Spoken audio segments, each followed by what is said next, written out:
মহিলার জন্য তোমার পীড়িত, দয়া, মায়া। এবার বলি, মহিলা বিল পাশ হয়েছিল কবে? 2023 সালের 25শে সেপ্টেম্বর। আমরা সবাই সমর্থন করেছিলাম, 450-এর বেশি ভোট পেয়েছিলে। সেই মহিলা বিল আজ পর্যন্ত কার্যকরী হয়নি কেন? মোদি বাবু জবাব দাও, অমিত শাহ জবাব দাও, বিজেপি পার্টি জবাব দাও। আমাদের নামে মিথ্যে কথা বলছো। তোমরা কি করেছিলে? মহিলা বিলটাকে আলাদা না করে, এক বিল কবার পাস হয়, কবার করে মহিলা বিলের সাথে তোমরা ডিলিমিটেশন যুক্ত করে দিয়েছিলে।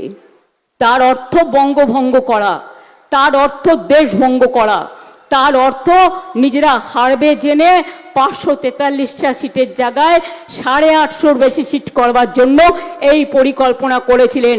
তোমরা যদি মহিলাদের ভালোবাসতে, মহিলাদের বিল যেটা পাশ হয়ে গেছে সেটা চালু করে দিতে। কোনোদিন বিজেপি করবে না। আবার করো, সমর্থন দিয়ে দেবো। মহিলা বিলের জন্য আমরা পুরোপুরি মেয়েদের সাথে আছি।